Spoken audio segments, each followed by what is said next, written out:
Dr. Howard C. Estep, our Bible teacher, is teaching his 36th verse-by-verse lesson from the book of Genesis, beginning at chapter 40. Open your Bibles to the book of Genesis, chapter 40. And we call this series that we're dealing with the life of Joseph, Exploring in Genesis. And our lesson is in chapter 40, beginning in verse 1, and we go up through 41, verse 7. We have a lesson outlined for you. The chapter 40 is divided into 5 little sections. 1, fellow prisoners with Joseph. This is verses 1 through 8. And 2, the butler's dream, verses 9 through 13. And the third part is Joseph's request, verses 14 through 15. And 4, the baker's dream, verses 16 through 19. And lastly, for chapter 40, the butler forgets Joseph, verses 20 through 23. And then we're going to do 7 verses in chapter 41, and that's entitled, Pharaoh Has 2 Dreams.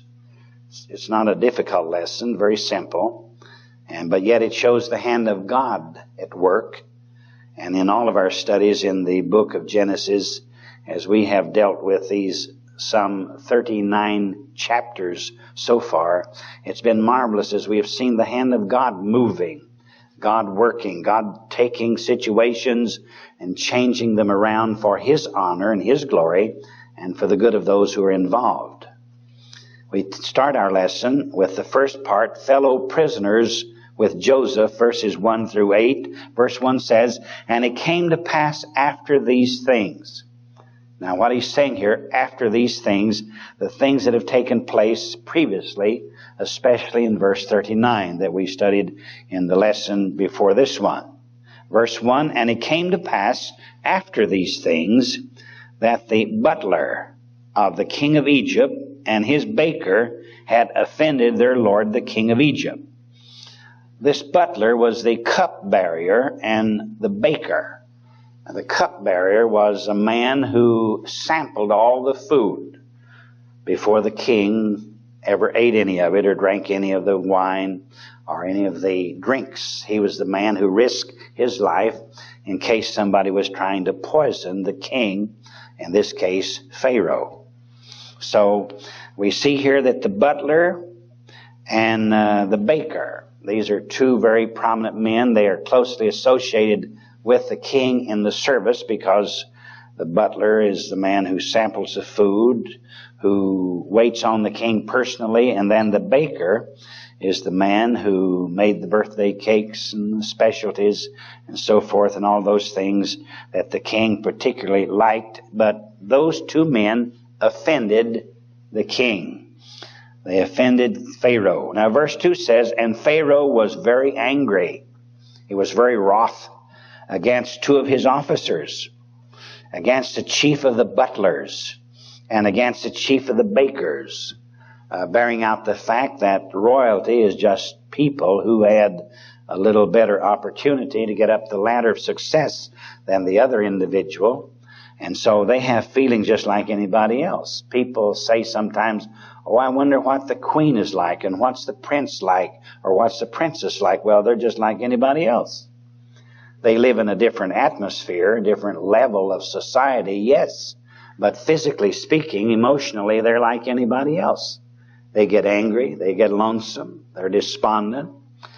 They have little grievances, etc. Verse 2 bears that out because Pharaoh became very angry with 2 of the key people associated with him who were particularly enlisted to look after his own personal welfare. Verse 3, and he put them in ward in the house of the captain, or he put them under guard in the house of the captain of the guard, into the prison, the place where Joseph was bound. Because we found out in our last lesson in chapter 39 that Joseph was in prison up in verses 19 through 20 of chapter 39. Joseph, the prime minister of Egypt, is put in prison. So now God is going to work. God's going to move because God has allowed Joseph to come as a young teenager all the way down into Egypt from up in what is now known as Israel. Then it was Canaan, down below Hebron, which is about 20 miles south of the present-day city of Jerusalem. And God has had His hand on Joseph all the way, guiding him, leading him, directing him, stopping him, turning him one way or the other, meaning to say that God does the same for us if we're willing to keep ourselves in God's will and abide by God's decisions. Verse 3 says that he put them in the house of the captain of the guard where Joseph was bound. Now, I think this could be a little bit misunderstood here, where Joseph was bound, because had he been bound, he would not have been able to have done the things that he normally would have done, because he could not have been bound while carrying out his duties of verses 21 and 23, which we read earlier in the other lesson. So he was not necessarily bound, except they put him in chains or in shackles at night. That would be the only way that they would possibly have him bound at night or when not on duty.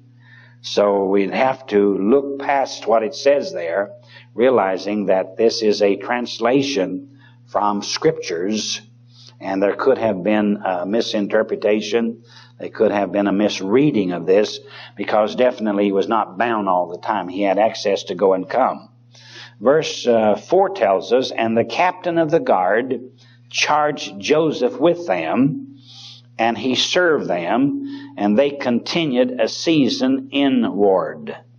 So the captain of the guard is friendly to Joseph, and Joseph is friendly to these baker and the butler that have been put in. And it's amazing, God brought two men right out of the palace of Pharaoh and put them in the jailhouse where Joseph is, because God is going to use Joseph in a marvelous way. And He puts him there for something particular, some special reason. And I think sometimes that we get a little bit upset as Christians when we have difficult times come along in our lives, and we say, "Oh God, why have you brought this up on me? What have I done wrong? Oh God, how much longer are you going to allow me to endure this before you deliver me?" You see, God sometimes allows us to be in places of adversity for His honor and His glory. Because in that time of adversity, God can use us, and God can get more honor and glory out of our lives under those circumstances than if we were, quote, on easy street, end quote. So we can't always say, because our times are difficult, that we're out of the will of God. That's not necessarily so. You can't abide by that 100%. So here's this Joseph, who's going to be the prime minister of all of Egypt, and God has allowed two men to come out of Pharaoh's palace into the prison. Now you'll notice it says in verse 5, and they dreamed a dream, both of them. The butler had a dream, and the baker had a dream. They both had a dream, each man his dream in one night or the same night. Each man according to the interpretation of his dream, the butler and the baker of the king of Egypt, which were bound in the prison. So God is going to put them there for a purpose. They're going to go there, and God's going to talk to them through a dream. And He's got the man who's going to interpret the dream already there in the prison. If God had to put them out on a chain gang somewhere, beating stones out along the Nile, there would have been nobody out there to interpret their dream. So God had them put in the prison so that Joseph, the interpreter of dreams, would be there. Notice what it says in verse 6, and Joseph came in unto them in the morning. Now you see, he wasn't bound. He had access to come and go. Up in verse 3 it says, the place where Joseph was bound, showing you that he was not bound or in chains continually, but he did have access to go. So verse 6 says, he came in unto them in the morning, and looked upon them, and behold, they were sad. despondent, long face, down in the mouth, so forth. What's he going to do? And he asked Pharaoh's officers, verse 7, that were with him in the ward of his Lord's house, saying, wherefore look ye so sadly today? They looked differently that day than they did the day before. So he's saying, why do you look so sadly today? What's happened? They're in jail. They were put in jail the day before at least. Maybe 2 days before, but at least a day before. He saw them the day they were put in jail. Now, the next day, they even look worse than they did when they were put in jail. So he's wanting to know, what's the problem? Verse 8, and they said unto him, we have dreamed a dream, and there is no interpreter of it. The Egyptians were great on dreams and interpreting the dreams and patterning their lives after the interpretation of those dreams. Many people over in that part of the world, they live for that kind of a life. They have dreams, they study the stars and all of this kind of business, and they govern their lives accordingly. And evidently this butler and this baker were of that line of thought. And they said, we've had these dreams, but there's nobody here to interpret them. We don't know what they mean. And Joseph said unto them, the middle of verse 8, notice what he said, do not interpretations belong to God? Do not interpretations belong to God? You see, he lost no opportunity for speaking to them about God. Here's a perfect example of a man in a strange pagan land who was not ashamed of his God. If you study the book of Daniel, at least the first chapter anyhow, of the book of Daniel, you find the same situation. Daniel, a young teenager, uprooted from Jerusalem, taken off to Babylon by King Nebuchadnezzar's army. And immediately, as soon as Daniel got in the environment of the Babylonian way of life, he immediately began to let it be known that he was a God-fearing man. The Bible says he opened his window and he got on his knees and he prayed 3 times every day toward Jerusalem. You see, some people have the idea that the Old Testament people were not godly, like New Testament people. I think sometimes we had greater godly manifestations of tall oaken timbers for God in the Old Testament than we do in the New.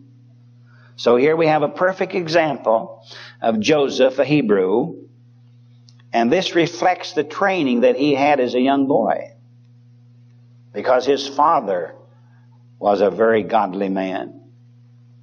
Jacob was very godly. Jacob had problems, yes, but he always went back to Bethel. And he always erected an altar, and he always poured oil over the altar, and he had an old-fashioned prayer meeting, and he made everything right with God. He was that kind of a man. So Joseph evidently had the right kind of training, bearing out what the writer of Proverbs has to say. He says, you train up a child when it's young, in the days of its youth. And then when that child comes into adulthood, that child will not completely forsake what you've taught it. Or he may temporarily. He may for a little while. But the teaching that you embed in the heart and the mind of a child will linger with it all the days of its life. I can remember very vividly being in the 3rd and the 4th and the 5th grade and having a godly teacher every morning before the class started read the Bible. He always read a chapter of the Bible every morning. We always had prayer. He led the class in prayer, and then we sang a hymn.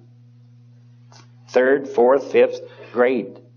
On up through the 8th grade, really. I remember that even. Back in the hills of Tennessee. And that's just as vivid to me today as it was, umpteen years ago. So here's Joseph, a prisoner down in Egypt. And so he immediately lets these 2 men, the baker and the butler, know that God can interpret his dreams. Middle of verse 8, do not interpretations belong to God? Tell me them, I pray you. Tell me your dreams. What did you dream? So here we have the fellow prisoners with Joseph. Now we move into the butler's dream in verses 9 through 13. And verse 9 says, "And the chief butler told his dream to Joseph, and said to him, In my dream, behold, a vine was before me." Here we have a comprehensive outline of the different stages of the vine producing grapes in verses 9 through 11. If you'll notice the vine producing grapes. Verse 9 says, a vine, I saw a vine. The vine was before me. Verse 10, "And in the vine were 3 branches, and it was as though it budded. And her blossoms shot forth." First the bud, then the blossoms. "And the clusters thereof brought forth ripe grapes." You see the stages there? He saw the vine, and then he saw the branches, then he saw the branches budding, then he saw the buds become blossoms, and then he saw the grapes, the ripe grapes. In verse 10, we move to verse 11, "And Pharaoh's cup was in my hand. And I took the grapes and pressed them into Pharaoh's cup, and I gave the cup into Pharaoh's hand." This business of a cup evidently has a reference to a religious ceremony connected with the worship of Egyptian gods. You will remember when we come to that lesson, but whenever these brothers of Joseph go down into Egypt, in a few lessons coming up, you'll find that in one of the situations, Joseph, who at that time had become prime minister, he also had a cup used in religious worship, and he put his cup in the mouth of the sack of one of the brothers. So this cup business is something that's related to royalty, individuals in the country of Egypt at that time. So this butler saw the dream, the grapevine. He plucked some grapes, he squeezed them, he pressed the juice into Pharaoh's cup, and I gave the cup into Pharaoh's hand. That was verse 11. 12 says, "And Joseph said unto him," this is the interpretation. He had the dream. Now Joseph's going to interpret it. "The 3 branches are 3 days." Now you ask me how he knew that. I don't know. I'm not an interpreter of dreams. But God gave Joseph that ability. God gave Daniel that ability. God gave other men and people in the Bible the ability to interpret dreams. But he gave Joseph the ability to do that. The 3 branches are 3 days. So Joseph gave the interpretation promptly, you'll notice, and without any time for prayer. Daniel had to have a prayer meeting before he could give the interpretation. He took time out to pray about it. And then God gave him the interpretation during the prayer meeting, but Joseph didn't need that. When the men related, the butler related his dream, Joseph said, "This is it." The answer, just like that. In communication with God. The 3 branches, the latter part of verse 12, are 3 days, verse 13. "Yet within 3 days, or during 3 days, shall Pharaoh lift up thine head." He's going to exalt you. "Lift up thine head, and restore thee unto thy place." In 3 days, you're going to get out of jail. You're going to get out of prison. He'll put you back in your place of respectability in the Egyptian kingdom as the butler of Pharaoh.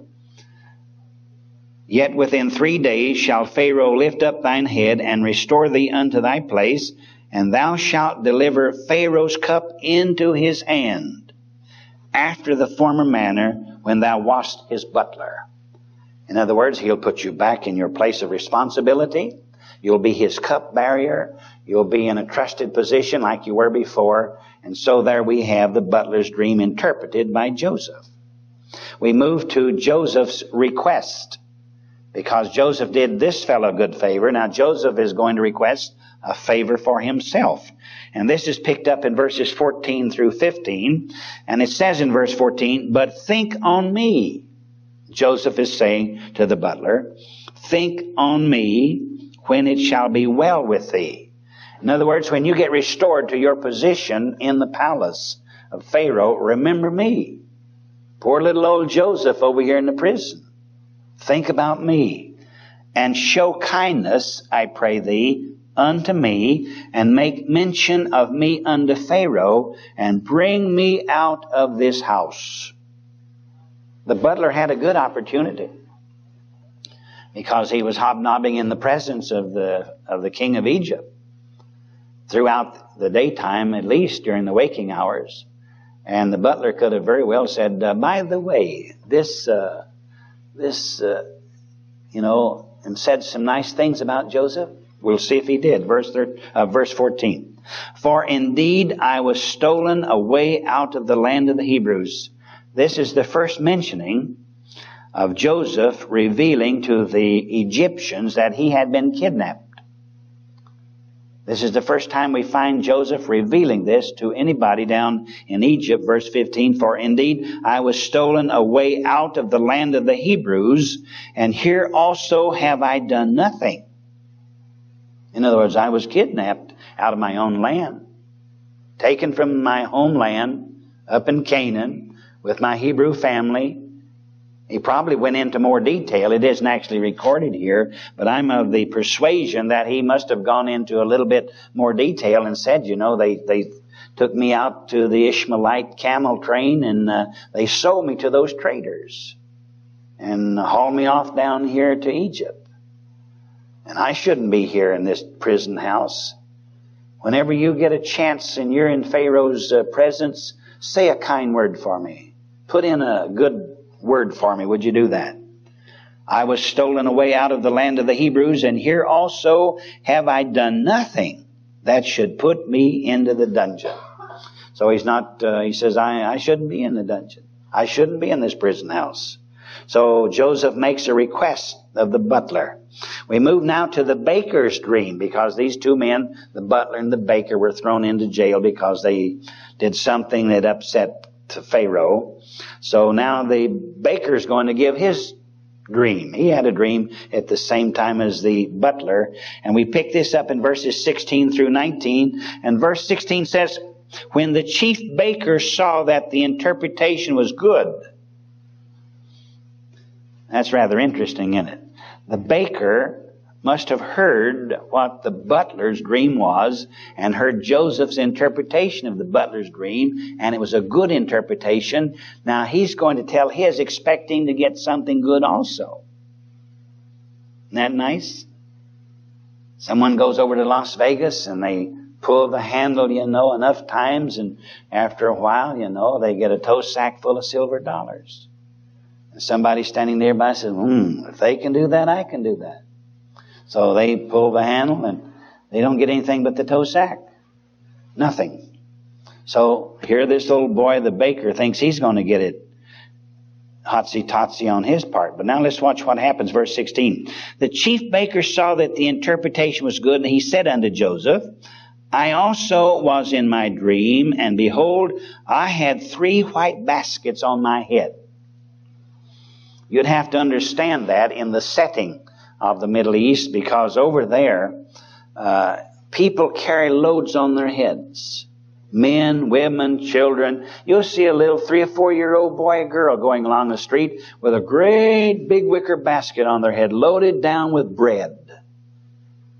You'd think over here, everybody would have to have a Toyota pickup to haul it in. Nobody could carry it over here. Too much. Too big a load. But over there, they carry it on their head.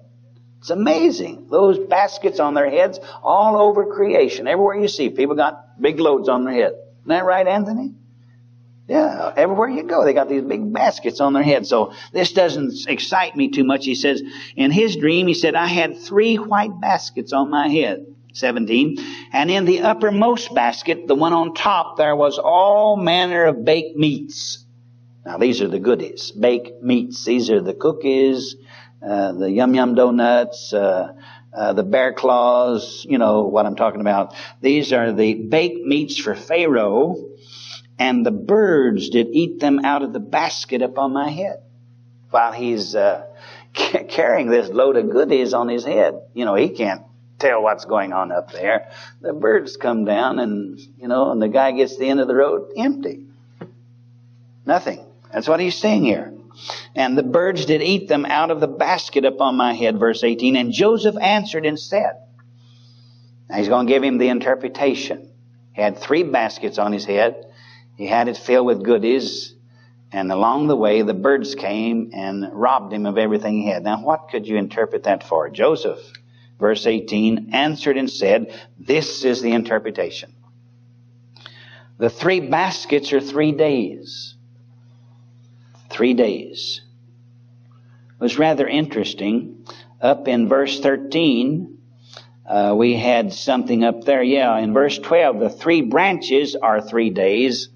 The butler's dream, he saw the grapevine, and the 3 branches are 3 days. Now down here in verse 18, the 3 baskets in the dream of the baker are 3 days.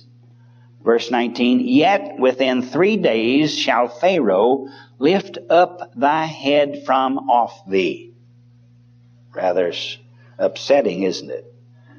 Joseph now knew what the offense of the butler was, that it was not something trivial.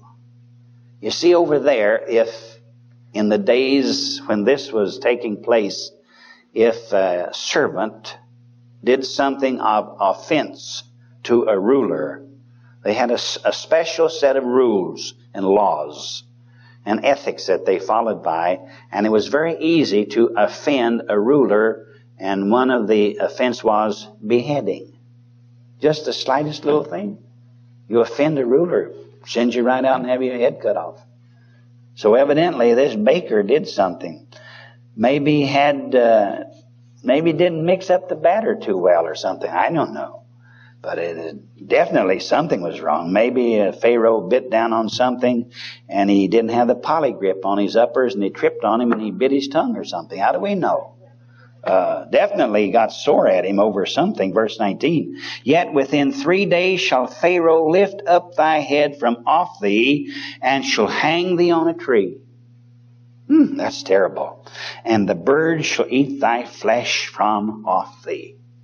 So here we have the baker's dream interpreted, much in contrast to the butler's dream. The butler's dream, he was put back into the palace. The baker's relieved of his responsibilities, and he's beheaded, and his carcass evidently is thrown out to a place of refuge, and the birds come and eat the flesh off of him. Now we move to the butler forgets Joseph. You remember up in verses 14 through 15, Joseph made a request of the butler, and he said, when you get back into the palace, remember me. Say a good word for me. Speak a kind word for Joseph. So now we're going to see what happens, because the butler evidently forgot Joseph in verses 20 through 23. Verse 20, and it came to pass the 3rd day. This is the same day that they evidently executed the baker, so they got a new baker. We know that definitely. And it came to pass the 3rd day, which was Pharaoh's birthday, that he made a feast unto all his servants. And he lifted up the head of the chief butler and of the chief baker among his servants, and he restored the chief butler unto his butlership again, and he gave the cup unto Pharaoh's hand, and he hanged the chief baker, as Joseph had interpreted to them. It's rather interesting over there, but when they have executions, they make them a public affair. Maybe you read about that in Iran and different places in the last years. When they have executions, thousands of people turn out. It's not an uncommon thing for 100,000 people to gather out on the plains.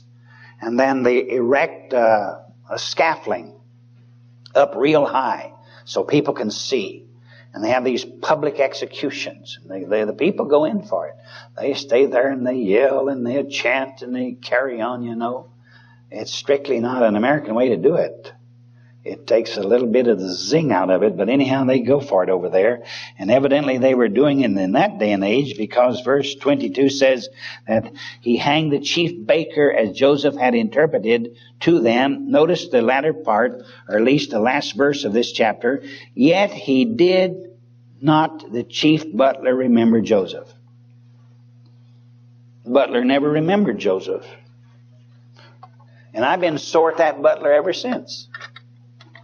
I think he should have remembered him. Joseph actually interpreted his dream for him, but yet he didn't remember Joseph. It says, but forget him. Normal acting for the natural man who is consecrated to a life of self-gratification. Have you ever had people promise you something? You ever had people say, I'm going to speak a good word for you, or when I get to a certain place, I'm going to tell them about you, or, people recommend you. You ever had people say, well, I'm going to recommend you, so forth? Forget you. You folk who work at secular jobs, and you're working your way up the ladder, and you've been hobnobbing with a certain person at a certain level, and you felt you had a real friend, and that friend got elevated, and you felt now you've got a friend up in a higher bracket, and you figure now just in a little while he'll say something nice up there for me, and then I'll get elevated, and 9 times out of 10, never say a word. That's the way human nature is, generally speaking. Now, present company accepted, naturally. But that's generally the way it is. The natural man is interested in his own self-gratification, and self is always his chief interest. So Joseph was not remembered by the butler. We go to chapter 41, and now there's some more dreaming going to take place. And we find that Pharaoh has 2 dreams. This is chapter 41, beginning in verse 1 through 7. Verse 1 says, and it came to pass at the end of 2 full years. 11 years had gone by from the time Joseph was sold as a slave to the time he interpreted the dream of the butler. 11 years from the time his brothers sold him until he's interpreting the dream of the butler. Then for 2 more years he remained in prison. In prison for 2 years. 11 plus 2, 13 years. It came to pass at the end of 2 full years, this would be at the end of 13 years from the time that he was sold, that Pharaoh dreamed, and behold, he stood by the river. He had a dream. And in his dream, he was standing by the river. Which river? The river Nile. When you talk about a river in Egypt, you're always talking about the Nile.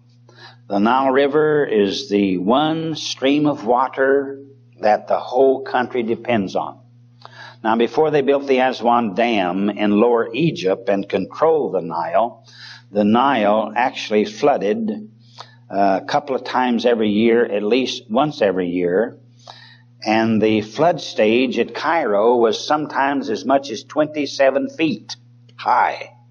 And that meant that for miles on both sides of the Nile, the rich black soil from the delta washed down and made that land very fertile down there. Now that doesn't happen now. They've actually done some harm by building the Aswan Dam because they don't have the floods anymore. But in those days they had floods. And so in his dream, Joseph is standing by the river Nile. Verse 2 says, and behold, there came up out of the river 7 well-favored kine. This word kine, K-I-N-E, it's an archaic word. It's plural for the word cow. Instead of saying there came up cows, he's saying kine. There came up 7 well-favored kine, or cows, and fat-fleshed, and they fed in a meadow. Rich soil along the Nile, beautiful green grass, lots of food for the animals to eat. So he saw these 7 fat and flourishing cows come up out of the Nile, and they're eating there in the meadow along beside the Nile. Verse 3, and behold, 7 other kine or cows came up after them out of the river, ill-favored and lean-fleshed. These poor cows hadn't had anything to eat. You could count their ribs. Their bones were sticking out. You almost want to put some padding on them so they won't come through the hide. And someone asked me one time, they said, "Do you know what cowhide is for?" I said, "No, really I don't." He said, "It's to hold the cow together." Well, I wasn't thinking, or I would have known that. But anyhow, these poor cows here in verse 3, that's all this cowhide was doing, was just holding the cow together, came up ill-favored and lean-fleshed, and stood by the other kind, the other cows, upon the brink or the edge of the river. So you have 14 cows there. 7 of them are beautiful, ready for the stockyards. Take them right down to Los Angeles and put them in Farmer John Meats. No problem, they'll go for it. But you can't take these 7 down there. They wouldn't go. The truck driver wouldn't even pick them up to start with. They're no good. Lean, skinny. You'll notice what it says. They stood on the edge of the river, the brink of the river, verse 4. And the ill-favored and lean-fleshed kind did eat up the 7 well-favored and fat ones. So Pharaoh awoke. So Pharaoh had a dream. He woke up. Pharaoh woke up. What happened? Verse 5. And he slept and dreamed the second time. I'm wondering how he got back to sleep after this first dream. But anyhow, he got back to sleep, and he dreamed the second time, and behold, 7 ears of corn came up on one stalk, rank and good. That means they were full and good ears of corn. And the corn they have in Egypt is not the corn they have in Nebraska or Kansas. It's more like a wheat in Egypt than it is the ears of corn like we have out in the Midwest. It's more like a wheat. So verse 5 says, corn came up upon one stalk, rank and good, and behold, 7 thin ears, and blasted with the east wind, sprung up after them. And the east wind down in Egypt is something different, believe me. You talk about your lips parching, and you talk about your skin cracking. The east wind in Egypt is something else. It races across that country because it's level terrain, you know, and that wind goes across there, and it really digs into the pores of your skin. You're going to have to buy hand cream by the quart to keep yourself lubricated in Egypt, believe me. The east wind sprung up after them, and the 7 thin ears devoured the 7 rank and full ears. And Pharaoh awoke, and behold, it was a dream. It's rather interesting. In the Old Testament, we have much dreaming going on. And you must remember, they didn't have a written Bible in those days. The Word of God was passed by word of mouth. By word of mouth. The pagans had forms, and they had written words of learning, yes, but they didn't have a written Bible in those days. And so things were passed by word of mouth, and God communicated many times His message through dreams. And that was the one way that God used time after time, dreams. Daniel had dreams. Jacob had a dream. Ladder sitting on the earth up to heaven. Joseph had dreams. The butler, the baker had dreams. Pharaoh's having 2 dreams. So dreams played an important part in the operation of God trying to get close to man, to get man to do what he had because he had no written Bible. And then beginning in verses 8 through 16, which we'll not take up at this time, but we will deal with in our next lesson, we're going to have the interpretation sought by Pharaoh, and he's going to want the interpretation.